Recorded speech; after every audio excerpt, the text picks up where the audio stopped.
Welcome everyone to the first episode of the Feeder Series Roundup. Throughout the course of the season, we will be taking a look at the action that happened in the 3 other tiers that are below the top class. These include GP2, DTM and the new Formula E Championship. In this episode, we will be having a look at what happened in pre-season testing for GP4 DTM OC, as well as looking at the teams, drivers and calendar for GP2 as a result of their series not having a pre-season test. So let us kick off with DTM, and before we have a look at what happened in pre-season testing, let us have a look at the teams and drivers that are taking part in this championship. Starting off at Audi, the first team is out, who after winning last year's championship are looking to do the same this season despite two-time champion Azul Zafri retiring at the end of last year. The team retained Xavi Perez and Andy Higgs for another season, and they are joined this time by America's Lean Compana and Britain's Ethan Sermon.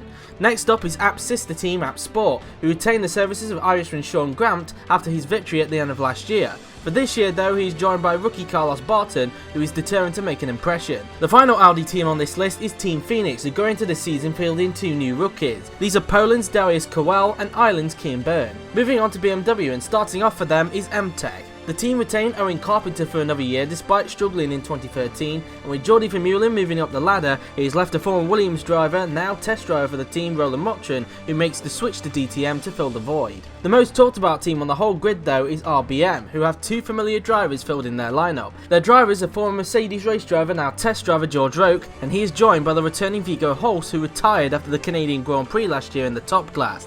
Viggo is the first GP4 offline champion to enter the series, and both he and George are looking to challenge for the title this year. OMG are next, and they have retained Russian Maxim Titkov, who like Owen Carpenter struggled last year. He is joined by yet another familiar face in the top class in the form of Australian Zachary Fitzwater, who moves to DTM after being chopped by Caterham. The final BMW team on this list is Schnitzer, who had a very strong year last year with both of their drivers challenging for the title. Joel Hutter remains at the team for another year, however with Xavier Quinlan retiring at the end of 2013, it was left to Victor Obobo, now running a Nigerian nationality, to fill the void. The final team on the grid is the only Mercedes team on the grid, Team Mercedes-Benz, who retained 3 of their 6 drivers from last year.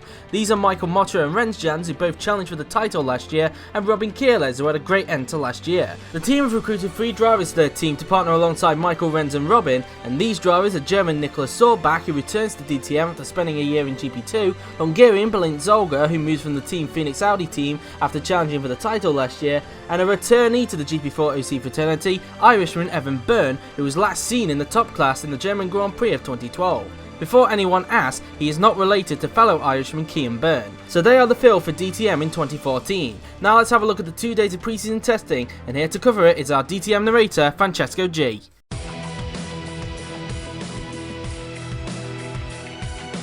The first day of pre-season testing took place at Eurospeedway in Germany. Just like in previous years, there were collisions at plenty at Turn 1. Ethan Sermon, Andy Higgs, Carlos Barton and Victor Bobo all being victims of Turn 1 in several ways. However, their collisions were nothing compared to Maxim Titkov, who rolled over after being taken out by Joel Hutter. After retiring after the Canadian Grand Prix last year, 2012 GP4 offline champion Viggo Holst made his return to the GP4 scene via DTM and is in his first session finished in a decent 10th position, while his teammate George Roque, who is also familiar to the GP4 OC scene, finished 2 places in front of him in 8th. Another return, Evan Byrne, had a great day in his first drive in a DTM car and finished 5/10ths of the pace in 7th. In front of him, Estonian Robin Kierles, determined to win the title this year, finished a few hundreds ahead of Evan in 6th. After spending a year in GP2, German Nicholas Sorbach made a return to DTM and was rated on the pace by placing his Mercedes in a brilliant 5th position. After losing out on the Williams set, Roland Motrin made the switch to DTM and was already out to prove a point, placing his BMW in 4th, just some 4/10ths of the top. In the end, despite a collision earlier with Victor Bobo, Carlos Barton, in his first appearance in the GP4 OC scene, finished top by a 10th ahead of Andy Higgs in 2nd, whilst the championship contender from last year, Balint Zolga, finished the session 3rd, just some 3/10ths shy.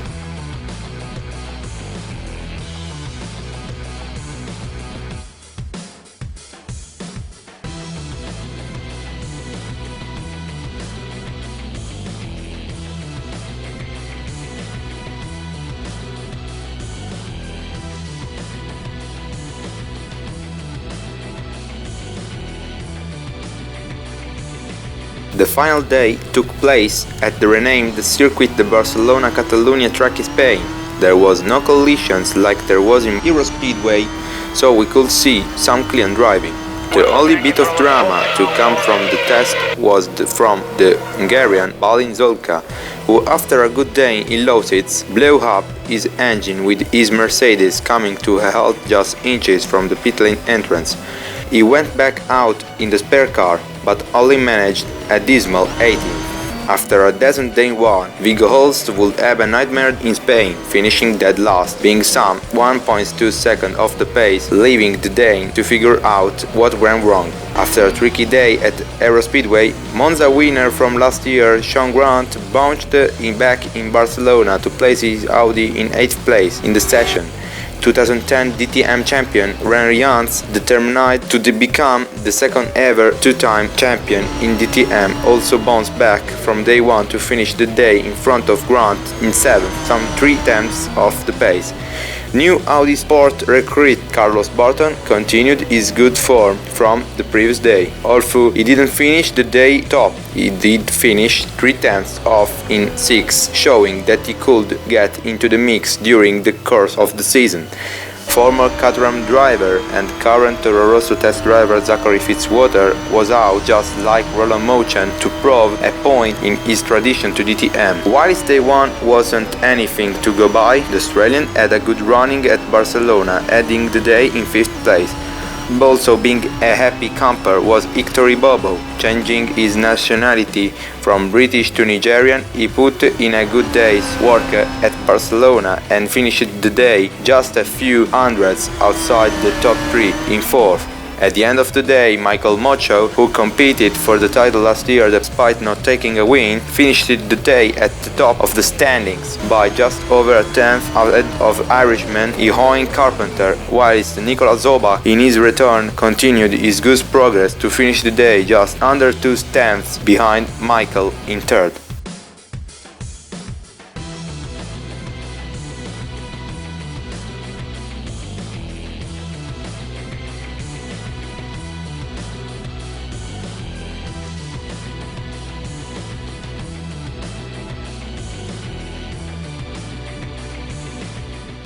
A very interesting 2 days for DTM. Thank you to Francesco G for taking us through it. Well, with that out of the way, let us have a look at the calendar for 2014.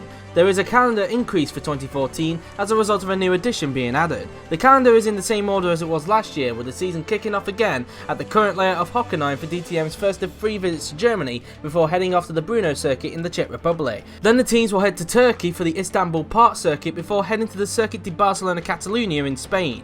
The Red Bull Ring in Austria is next, followed by a trip to the famous Silverstone circuit in the United Kingdom. Then it will head back to Germany for the second of 3 visits, specifically at the Nürburgring, before jetting off overseas to DTM's only visit to North America at the Circuit Gilles Villeneuve in Montreal, Quebec, Canada. Then it is back to Europe for DTM's newest edition on the calendar, the Circuit Paul Ricard in Le Castellet, France, before heading back to Hockenheim again, this time for the old layout. The 2004 version of the Circuit de Spa-Francorchamps in Belgium will play host to the penultimate round again before heading to the finale, which will yet again take place at the Autodromo Nazionale Monza circuit in Italy. So that is the calendar, but before we end today's edition of the Feeder Series Roundup, let's have a look at the teams, drivers and calendar for GP2.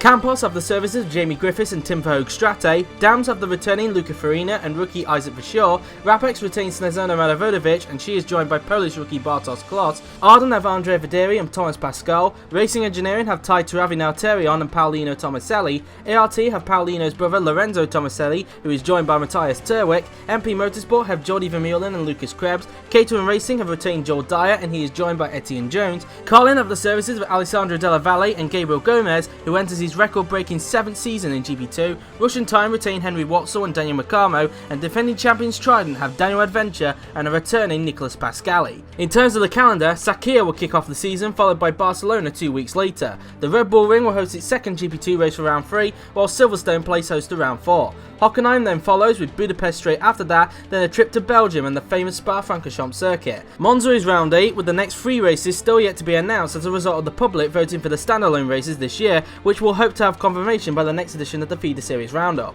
And the final race, round 12, will take place yet again at Interlagos in Sao Paulo. So that is it for the first episode of the Feeder Series Roundup. Next episode we'll be having a look at the first round of the 2014 GP4 DTM Offline Championship and seeing how the drivers got on at the newer layout of Hockenheim. But until then, I've been JWF1 and I will see you next time.